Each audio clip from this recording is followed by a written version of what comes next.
The village of Lag has been at constant war with the demi-humans spread across this world. One of the soldiers, Kai, teams up with his friend Manso to take down one of the gorilla monsters. But even the power of friendship isn't enough to help him because Kai's fighting skills are absolute garbage. Now Kai is cornered and he most certainly would have died here, but at the last second the gorilla is killed by Olha. He was appointed as the guardian of the village and blessed by the land god, and as such he is the strongest soldier of them all. He's able to effortlessly cut the apes down one after another, until eventually he comes face to face with the gorilla guardian. This is the strongest gorilla, so you think defeating it would be a challenge for Olha, but he's still able to cut it in half within seconds. Now that all the gorillas have been defeated, the soldiers start cutting into the gorilla bodies, and one of the soldiers hands Olha a ball that is suspiciously shaped like gorilla nuts. Olha drinks the liquid inside without a second thought, and after doing so, he begins to glow with a red aura. Thankfully, these things aren't actual gorilla balls, they are something called godstones. Drinking the liquid inside is known to increase a person's strength and spiritual power, so it would make sense for everyone in the army to drink at least one so they can all grow stronger. But no, the rules say that they are only allowed to drink tiny drops of it. They all get their drops, and after drinking his drop of godstone, Kai can already feel his spiritual power increasing. So he asks Manso if he can have some more. But unfortunately, he's just a foot soldier, so there's no way he will ever get permission to drink a full godstone. The rules say that almost all of the godstones must be given to a guardian bearer like Olha. So even though Olha is already strong, he has to become stronger, while the rest of the soldiers are stuck at weak power levels, and no one sees anything wrong with this system. Once everyone returns to the village, a huge celebration is held in honor of their victory over the apes. But even here, the amount of food each person gets is determined by their status. So the strong people and the children of the chief get tons of meat, while the scrubs like Kai get a small plate of miscellaneous soup. The soup doesn't actually taste that bad, but Kai wishes he could get some of the good food too. But that will never happen while he's still a low-level soldier, so he vows to train and get stronger so he can raise his status. Immediately after the banquet is over, Kai heads outside and starts training as hard as he can, but it's hard for him to train well when you've barely gotten any food to eat all day. He yells out that he really wishes he could eat some rice balls right now, and a few moments later, Manso shows up and asks Kai what rice balls are. Kai says he isn't exactly sure because the word just randomly spawned in his brain one day, but he gets the feeling that rice balls would be tasty. There's something Kai has been wanting to talk about, so he points over to the hill where the village buries its fallen soldiers. And that particular hill is for all the people who had families. It is constantly visited and maintained by the families of the fallen. But in contrast, the hill next to it is an absolute mess. It is filled with the gravestones of people that no one cared about, so nobody bothers maintaining it at all. Orphans like him are bound to end up buried in a place like that once they die, with no one to visit their gravestones and no proof that they ever lived in the village. That's why Kai wants to grow stronger and survive long enough to live a meaningful life. And to do that, he has no choice but to eat his tiny food portions and train harder than anyone else. But even that wouldn't be enough to ensure his survival. He would need some kind of special ability to give him an edge on the battlefield, but he's not sure what he could use. At the same moment in the castle, Olha and his sister Jose are walking to their father's room. Olha tells Jose that she doesn't need to concern herself with war briefings because she isn't expected to fight like Olha. Even so, she tells him she wants to defend the village as well, but Olha dismisses her and says a daughter of the chief's family doesn't need to learn how to fight, and no matter how much she begs, he won't allow it. Jose thinks it's unfair that she doesn't get to fight in battles just because she's a girl. As if to rub it in, when she looks out the window, she sees Kai and Manso having fun and training. Since Manso is older and stronger than Kai, he is way better at fighting than he is, so Kai can't do much aside from play defense. Manso tells him he will never get stronger if he doesn't learn to attack. So Kai tries attacking, but when he does, he leaves himself wide open. So Manso is able to knock him back, causing him to fall to the ground and hit his head. As a result, Kai gets a massive concussion. He begins seeing memories of his past life in Japan come flooding back to him. And as his mind flips through memories, he distinctly recalls the word magic. However, when finally regains consciousness, he has no idea what magic means because the word doesn't exist in this world. This isn't the first time Kai has seen unfamiliar memories, and apparently in this world, there are plenty of people who see similar visions, but Kai doesn't think this is worth telling anyone about. Sure, the memories taught him about things like rice balls and magic, but that information is useless to him here, especially since magic was just a fairy tale in Japan anyway. But if he were somehow able to use magic, he would be able to show off during their next battle, and that would definitely raise his status. Meanwhile, over in the castle, the chief has just received a letter from one of the neighboring villages, and it sounds like the other village is being attacked by orcs. So in accordance with the alliance agreement between the two villages, the people of Banya are required to go help as soon as possible. The chief doesn't like the fact that he has to send the soldiers into battle again,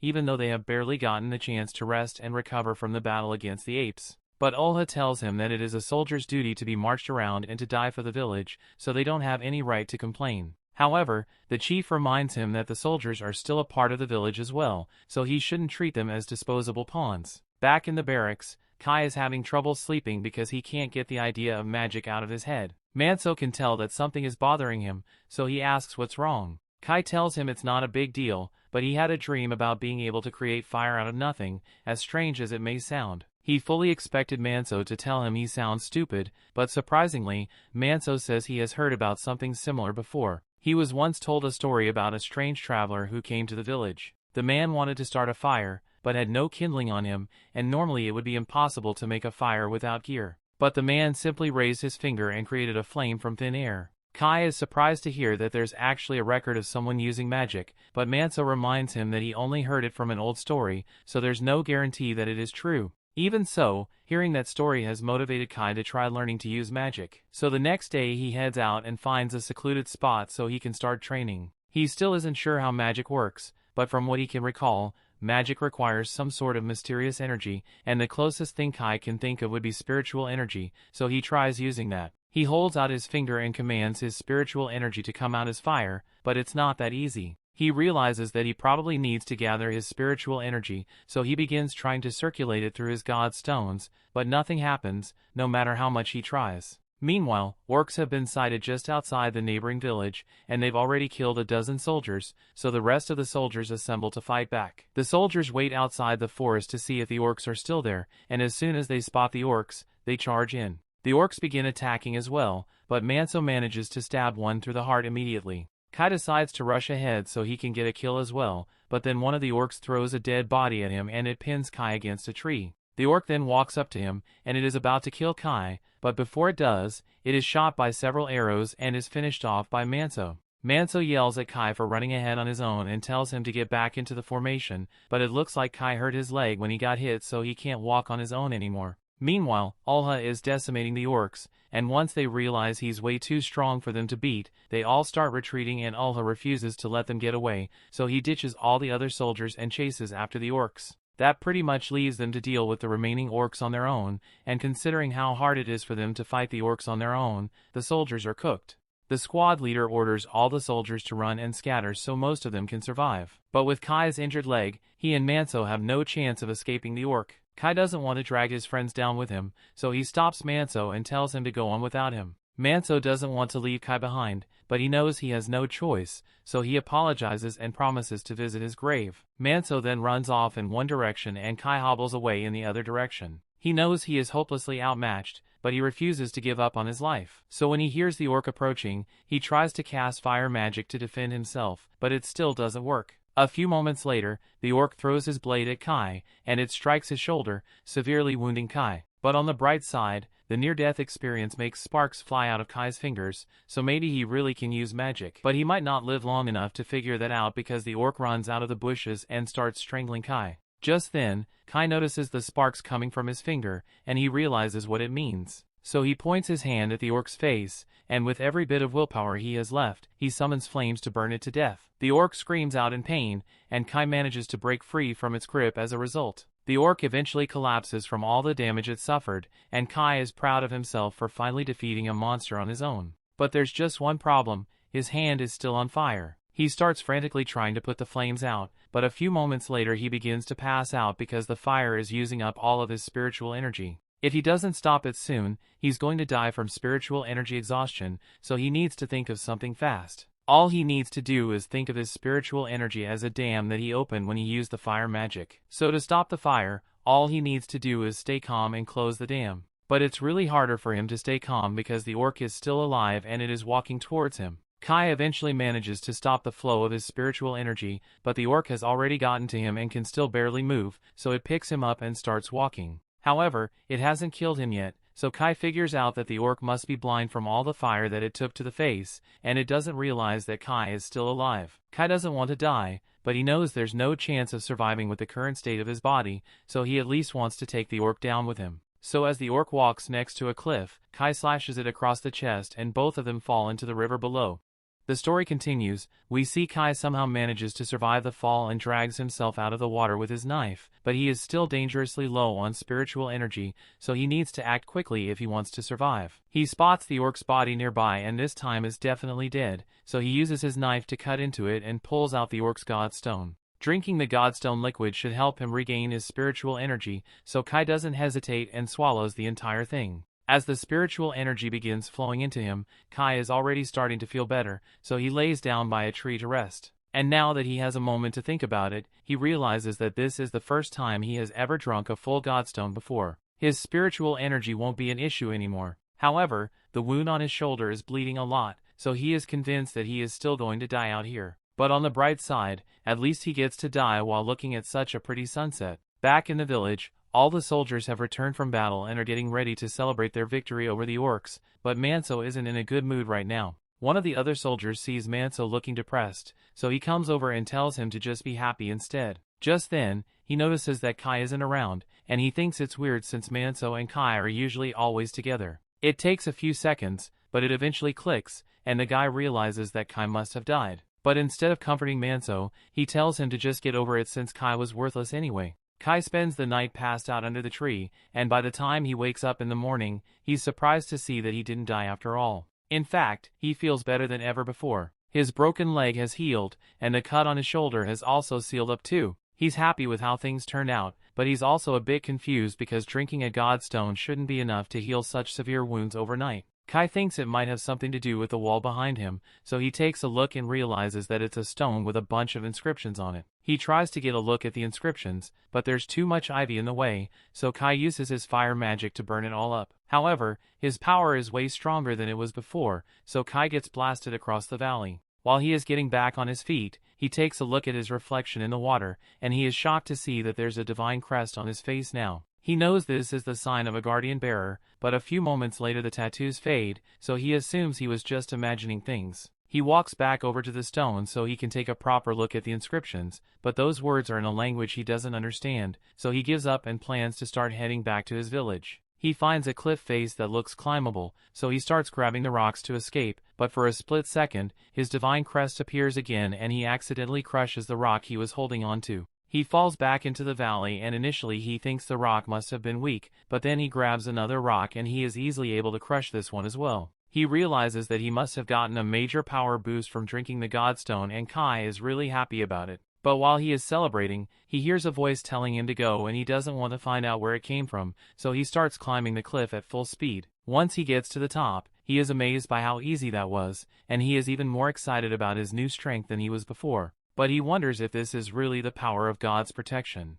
The divine crest, as a symbol of a guardian bearer, is sent to be granted by the land gods, but Kai doesn't recall ever getting power from a god. It might have happened while he was unconscious, but until Kai knows all the details, he had better keep this a secret from the other villagers for now. Back in the village, Manso has just finished making a grave for Kai, but just then, Kai comes walking up like nothing happened. Manso is really happy to see Kai again, and things pretty much go back to normal after that, with Kai going back to his usual duties. Only this time he's really good at his job. He was only meant to plow a small section of the field, but before he knew it, he had plowed the entire thing, and he barely even broke a sweat. Kai panics for a second because he is worried that his divine crest might be visible, but after looking at himself in the water, he realizes his secret is still safe. The crest probably only appears when he is trying his hardest to do something, so as long as he doesn't work too hard, he should be fine.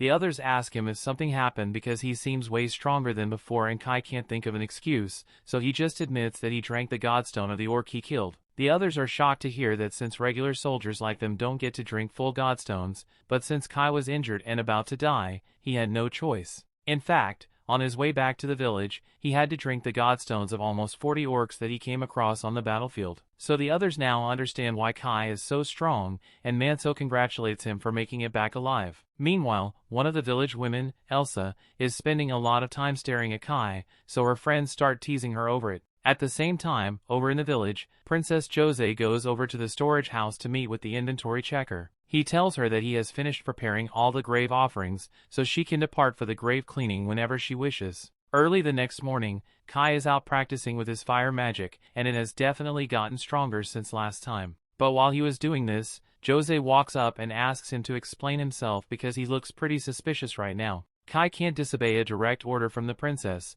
so he tells her all about his fire ability. However, Jose doesn't seem too surprised by it since she has heard about similar abilities before. Although ability users are usually members of special families or monks, so Kai is a bit of a rare case, especially since he doesn't seem tired at all, even though he must have used a lot of spiritual energy. Jose recalls hearing a rumor that Kai suddenly became stronger after eating a bunch of godstones, so he must have a larger pool of spiritual energy than the average person. Jose asks Kai to train with her, and he has no right to refuse, so a few minutes later the two are fighting the practice spears. Kai may be a lot stronger than he was before, but Jose is a guardian bearer, so he can't overpower her without straining himself a little. But he also doesn't want to accidentally reveal his divine crest if he tries too hard, so he needs to be careful. Once the duel is over, Kai heads to the well to get some water, and he is honestly surprised that he managed to get through the training so easily because he was holding back to avoid revealing his divine crest. That means he is so powerful that even a guardian bearer like Jose would stand no chance against him if he were to fight with his full strength. Just then,